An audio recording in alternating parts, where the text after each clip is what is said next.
E-Man got fame. What's going on, Clarence? Cornmeal. Let's do it. D-Man alright.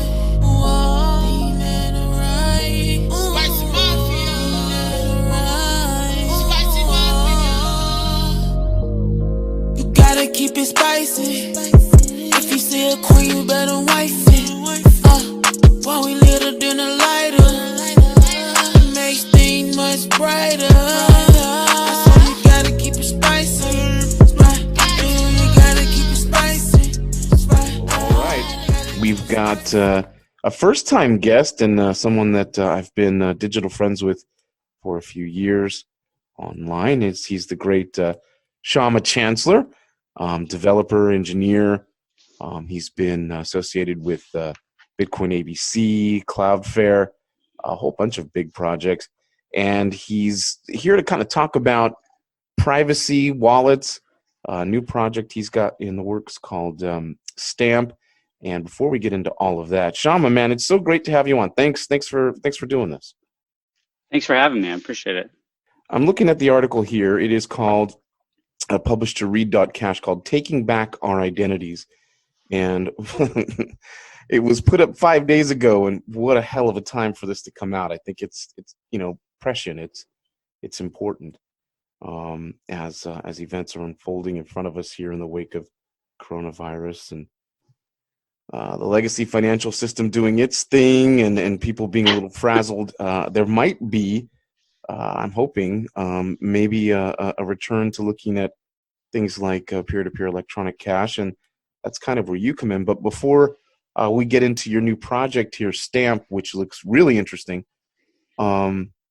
you sort of begin the piece, which we'll link to in the show notes here, talking a little bit about the centralization of the internet. And certainly decentralization is kind of a buzzword in our ecosystem. But what in particular concerns you, I guess, about an ever-increasing centralizing of the net?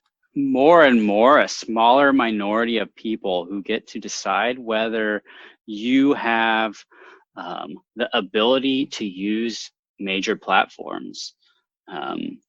Like, for example, I don't tend to watch YouTube much, but there's major content producers on there Sure. that were very popular, like Louder with Crowder or Tim Pool, some of these other shows and channels that were demonetized. And people don't realize that this is effectively the new mass communication platform for a lot of people.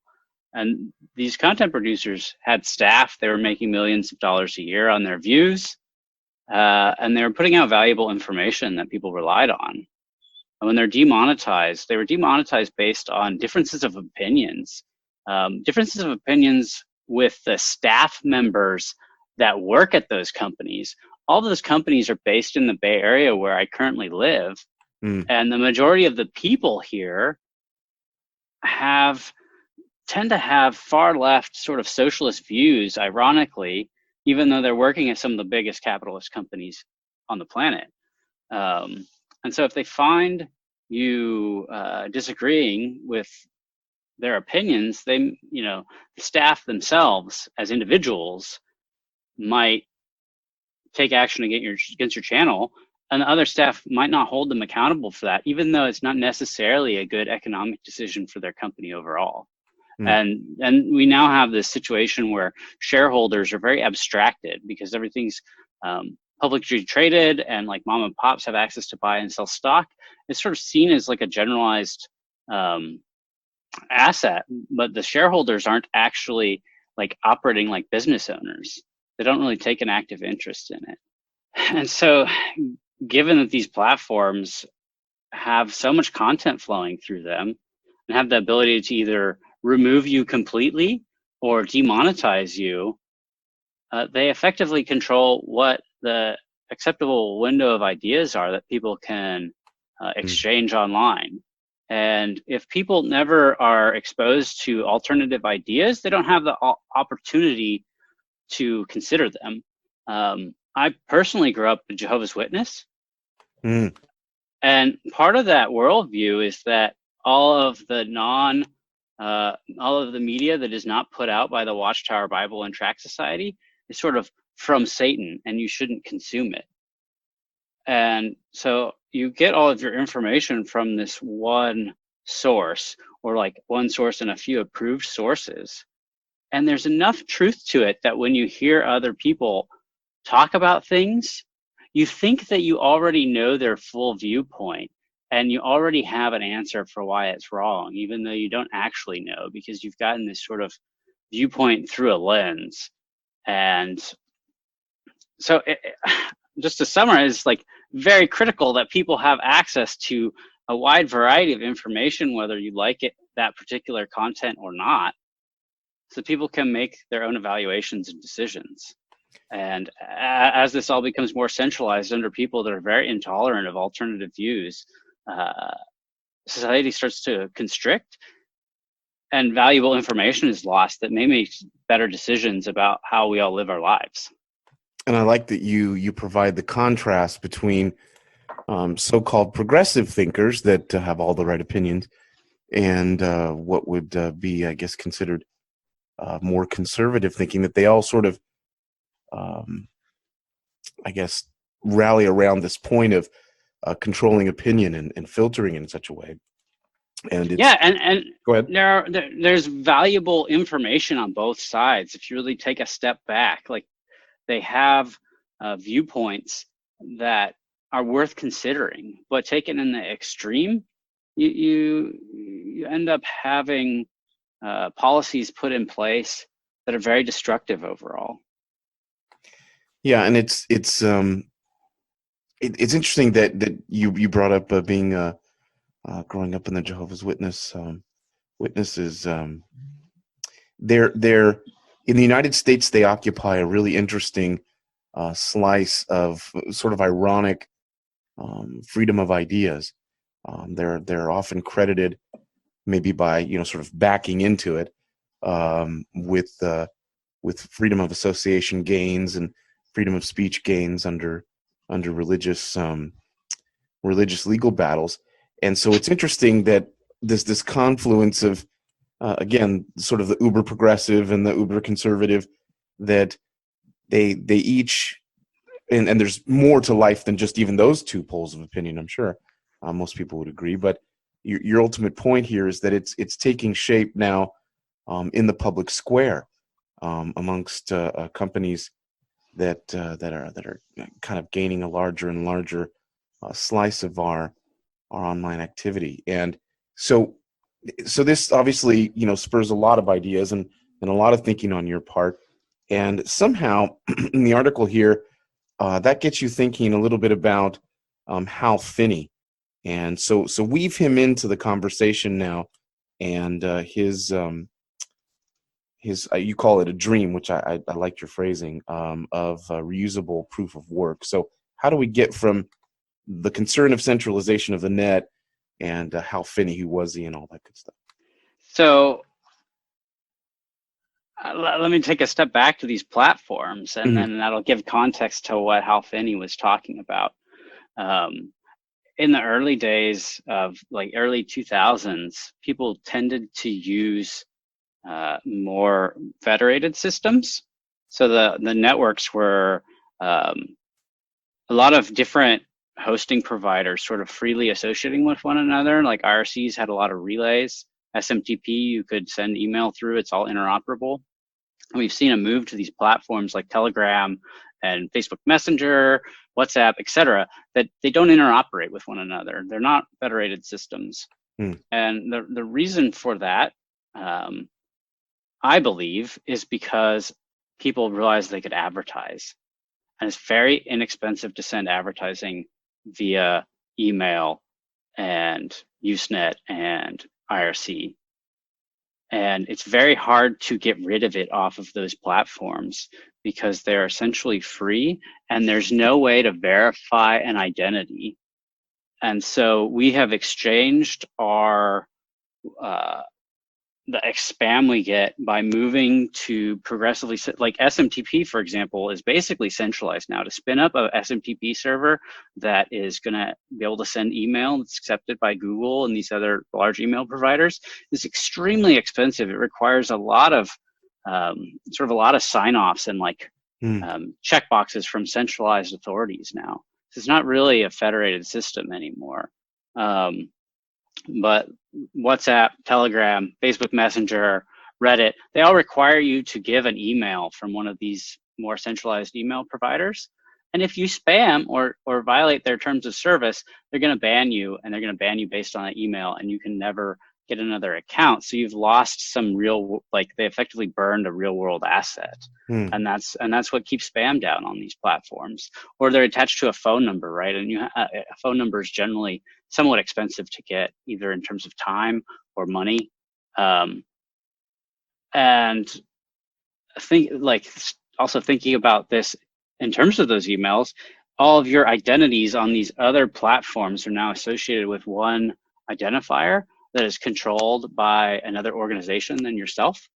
So if for whatever reason you somehow violate Google's terms of service and they bar you from access to your email, it may not be possible that you're even able to access any of the other accounts that you have without first trying to somehow get your account back with Google. This at one point happened to Jordan Peterson, where his account was banned. Right. And it was banned not because Google wanted him banned, but because somebody exploited a bug in Google's automatic banning system, such that they registered a bunch of names that were very similar to his.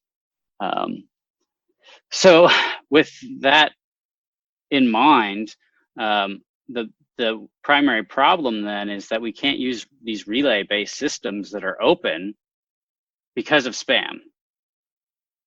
So that's sort of the trade-off then, right? Yeah. So if we could find a way to deal with spam, we could use relay systems again that are not controlled by single entities, and nobody has sort of the authority to like take over your identity or ban you from the platform. And so the way that Hal Finney thought about this was that if you could actually make the expensive messaging be experienced by the sender of a message, then that person would not be able to send mass emails, but sort of everyone else that is just talking normally to one another is still able to accept that burden.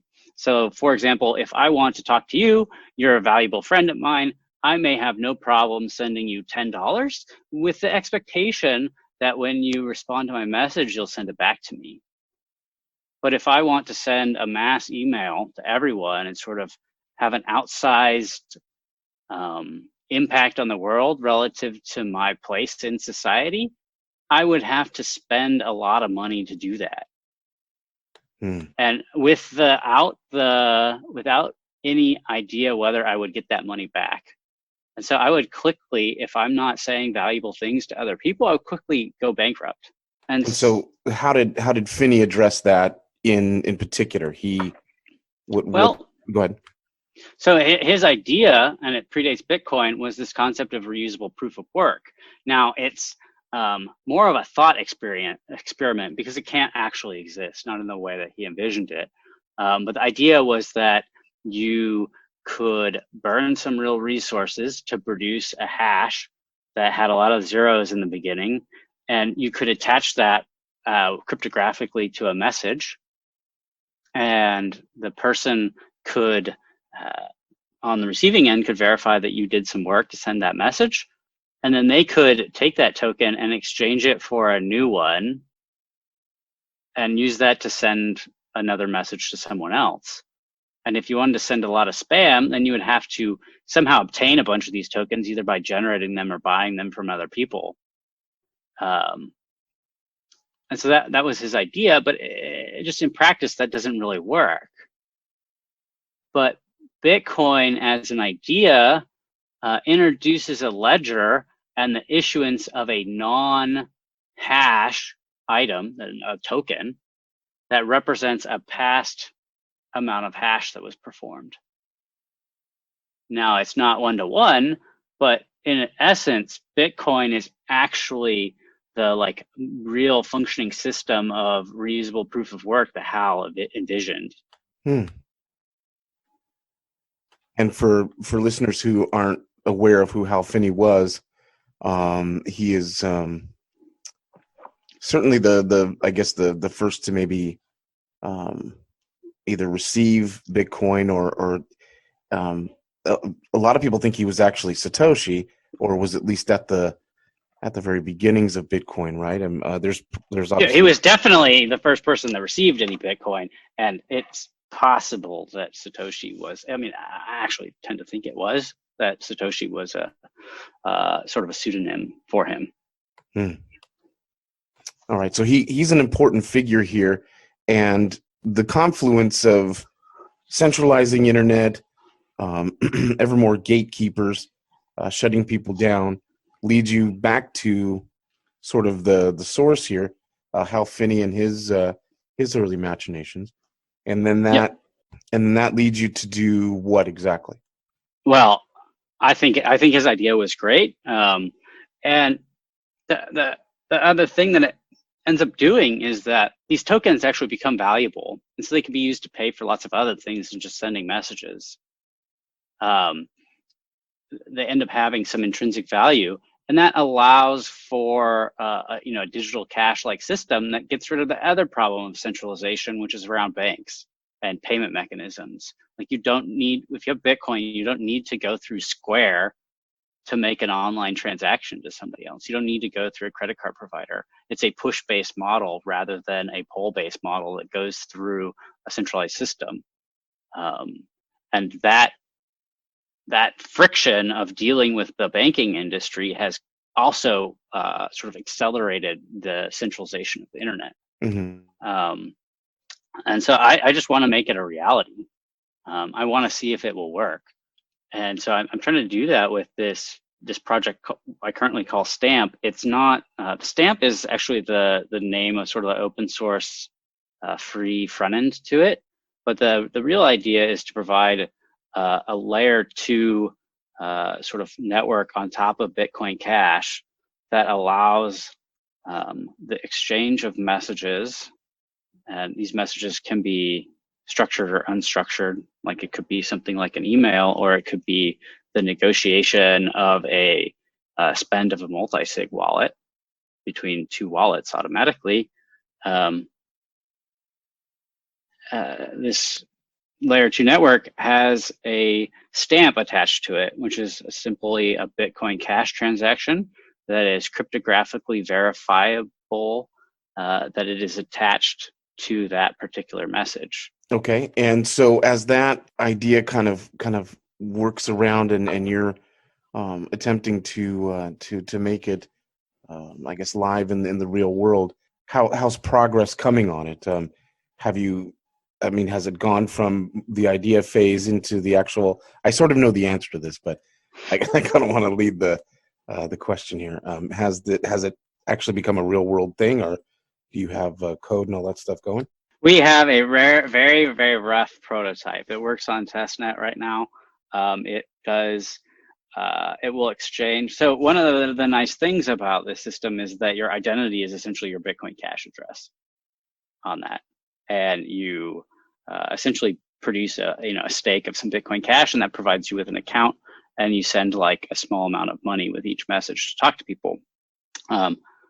So we have a rough prototype of that, where we have a relay server and another essentially a lookup server.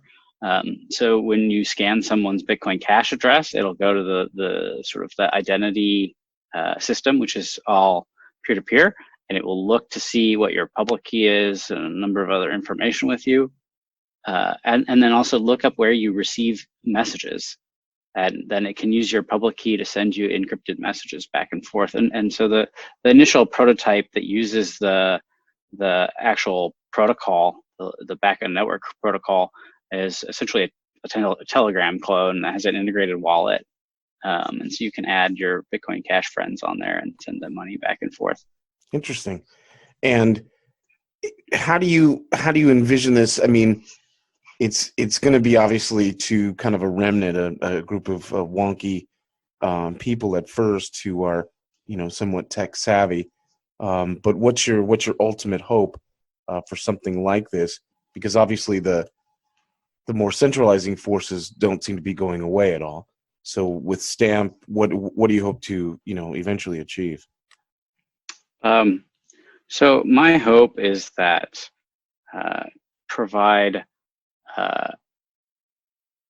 some initial infrastructure, so like a few initial relays and the initial lookup server, and then provide this sort of free wallet that people can use. It's interoperable with legacy wallets, but it has a bunch of other functionality that becomes very useful when you're talking to another user Mm-hmm. of Stamp or another user of a wallet that supports the same protocols.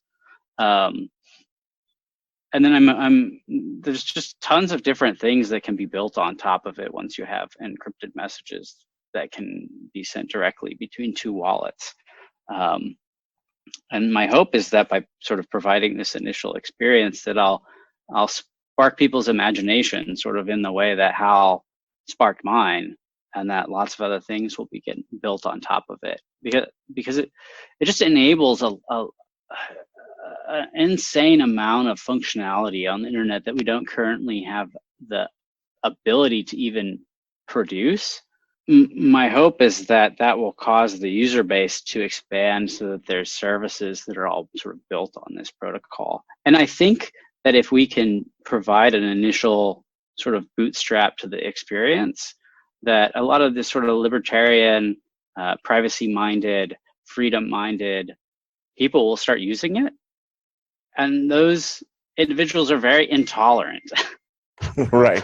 Right? They're super intolerant. I'm very intolerant. If this worked for me, if I had a mobile app, if I had a desktop app, if I could share state across, that's one of the other things that this wallet does, is that you can, it synchronizes across your devices, just like, Telegram messages would.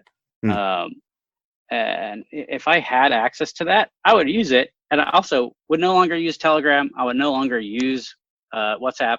I would no longer use Facebook Messenger. I would tell people, like, you want to send me a message? Do it here. And I would provide that to people. And so I think that more and more people will hopefully do that, and the user base will grow.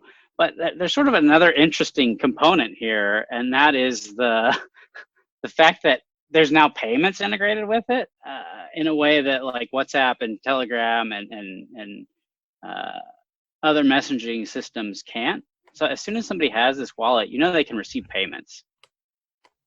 Right. So, And there's also, like you were kind of hinting at, a sort of disincentive to be, for lack of a better phrase, a dick, right? Oh yeah, I mean, people aren't going to respond to you, and you're going to lose money. But anybody that wants to build on top of this platform, let's say they want to build a gambling platform, well, they can write a bot that messages people, and they message back, and like, oh yeah, you want to bet? Like Satoshi Dice could be built on it, and they can. They may not send you enough money. They may not send you enough money to get you interested, but they know immediately that if you're using Stamp, that you can receive money from them, and there's no sign-up process required, and everything in between is end-to-end encrypted. So there's those kind of services, but any advertiser can do raffles and giveaways very easily. The wallet, for example, you can do authentication with any number of websites, and as a website owner that they can send and receive payments immediately. Having access to the ability to authenticate someone and also know that they can send and receive payments immediately makes providing services a very streamlined experience for users of a wallet that supports this protocol. Even on like different websites can provide services on top. So if you get a fairly large user base, it sort of becomes a self-sustaining ecosystem. And I hope that people sort of understand too, if you get messages sending on top of something like this, it greatly increases transaction volume and increases the number of Bitcoin Cash in circulation and sort of being staked and not transferred out of the network. And that would have a dramatic impact on prices. So also blocks right now, we do about 210 transactions a second is the maximum. That isn't a lot of messages. 100,000 users, 10,000 users, which are easily doable. Let's start to fill Bitcoin Cash blocks. Interesting. And why Bitcoin Cash? Like, why not BTC or build it on Ethereum or something else? What's so advantageous about using BCA? So I used to work on Bitcoin ABC, and I've looked at a lot of these digital currency protocols, and I do not believe that any of the other proof of work systems are developed in a way that can scale. There are some proof of stake based systems that can scale, but I'm opposed to those for other economic reasons, primarily the way that coins are issued. I don't think that it's any better than, say, using Square or some other type of some kind of central bank currency. I think that proof of work provides a great way to issue currency, but also that it proves that some real world effort was made. So if I built this on Ripple, which is doable, I would essentially be turning all of the profit of this over to Ripple Incorporated, and they can just sort of issue tokens at will. And you're back to the same problem that you were trying to solve. Absolutely, yeah. It's all centralized under Ripple Incorporated instead of Google or whatever the whatever name you want to pick. Interesting.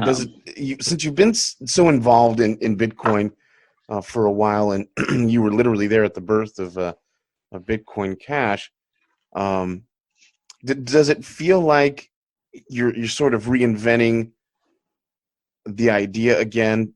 Because I get this sense from a lot of OGs around the ecosystem that Bitcoin, sort of the idea, went in a direction that few of them like, and so it's sort of over emphasizing speculative markets. It's overemphasizing exchanges, Wall Street, stuff like that. Go ahead. Yeah, absolutely. Keep going. So let's just get it all out.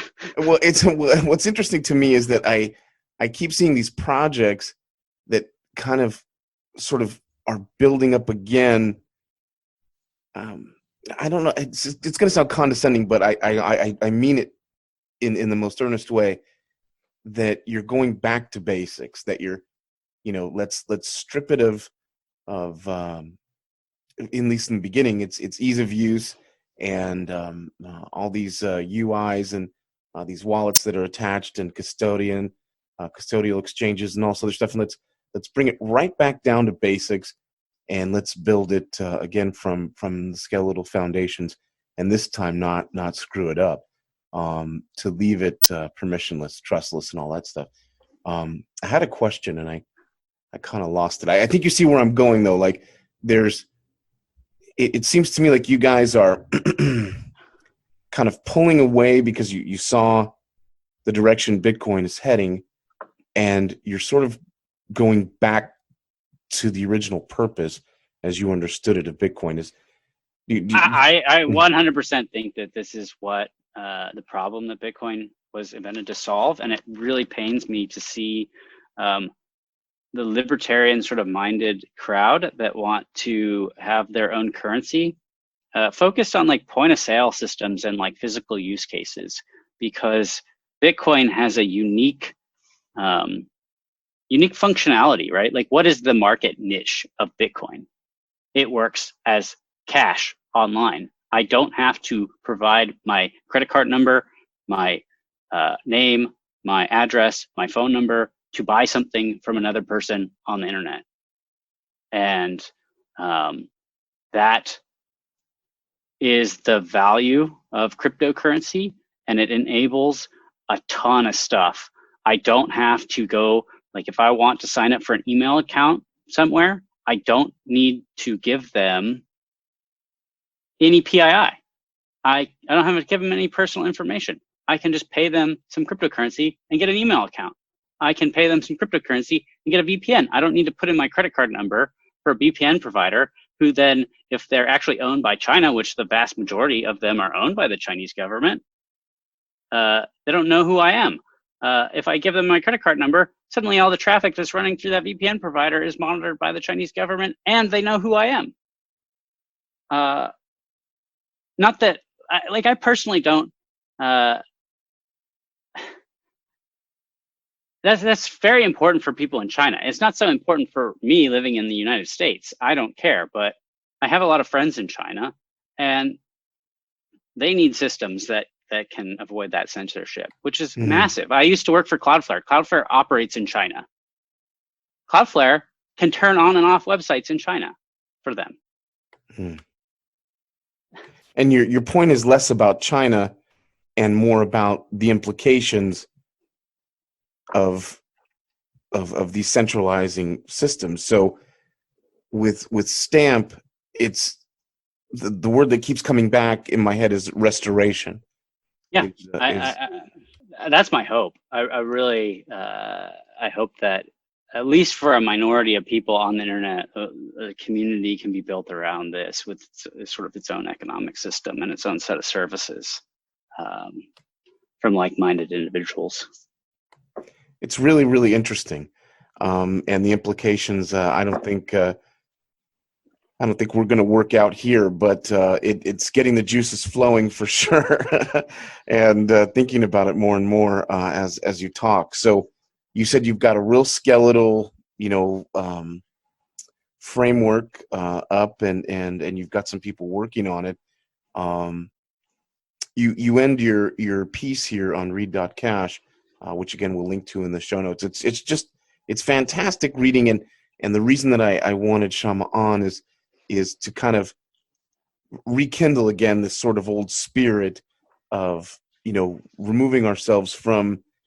There's lots to be made of the corporate world, and I'm not necessarily poo-pooing it, but we've sort of lost our way, and the reason I have Shammah on is to kind of, I guess, bring back these notions that I feel like are being clouded over. So you end your piece here with read.cash with a call to action, and what do you need? And if people are interested or kind of provoked by what they've heard here, what are you asking of them?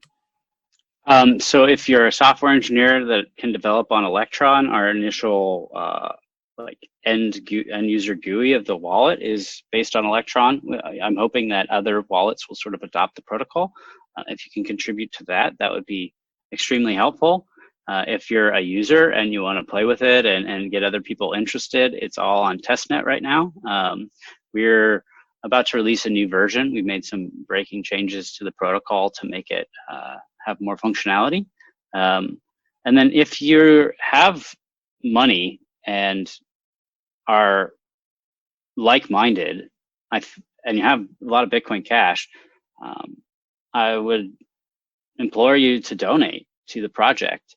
A significant amount of time and energy is being invested in this by people, and that costs real money. And the few people that are working on it right now, the progress is just too slow. If we could hire consulting agency to make the mobile version of the wallet, that would be great. But all of these sorts of things cost money. But I really genuinely think that for Bitcoin Cash holders, the return on investment would be very good. There's a couple of articles that were put out on sort of how the return on investment would look like if you had 100,000 Bitcoin Cash on various projects like this, and the volume and amount of use that this would get, provided we're able to build an experience that people get addicted to, which I think having the root of their identity be their Bitcoin Cash private key and providing them a number of basic services like email and messaging, password managers and whatnot, all based on that private key, that would get people using Bitcoin Cash significantly more than providing it in point of sale systems or something like that. Not to discount that, but I think the point of sale systems are the use case that happens after people are sort of addicted to using Bitcoin Cash for all these other things. And so I would just implore people to donate and invest, and if they want specific status updates and additional information on this, I'm happy to interact one-on-one or produce updates and discuss how the money's being spent. Right now, I'm paying people out of my own pocket, and it's from my wages that I make working in San Francisco. I'm not particularly wealthy, but I believe in this project that much. I just really hope that people would participate in any way they can. And a number of people have said, "Oh, you should go out and take VC investment and like build this like a product." But what do you sell? Right. Like we come right back to the problem again, because let's say you're contacted by Brad Glaringhouse. He says, "Hey, Shammah, I love this idea. Ripple Labs would love to invest." I mean, that's exactly the case. Is like, if I want to make money on this, I'm gonna have to not use Bitcoin Cash. I'm gonna have to go to another chain. I'm gonna have to go to Ripple, someplace. Maybe I'll build it on Tron. I don't know. Or maybe I launch my own chain. But that's still a significant amount of effort. I would rather build it on Bitcoin Cash, which I know is an open and distributed system, and whom I trust the main developers of. And my hope is that it can stay there. Although I believe in this idea strong enough that I potentially look to other alternatives. But my hope is that the Bitcoin Cash community can sort of rally around this and help it get built out. Yeah, I'm definitely rooting for you. This is an interesting project that I don't think is getting nearly enough attention. So thanks so much for coming on and discussing it with us. How do people get a hold of you? How do they find you online, follow your work, and get in touch with you if they're interested in this or any other of your ideas? So I have links to Telegram and Twitter in the article. I'm also micro president on Reddit and Twitter. You can DM me in either place, and I'll get it and respond. And then also, I have a limited group on Telegram right now that I'd be happy to invite people on if they want to beta test. Yeah, thank you for having me. I appreciate it. Yeah, man, it's an awesome little project, and it has some really giant implications if it takes off, and I'm curious to see where it goes. So again, thanks so much for coming on, man, and all the best to you. Thank you.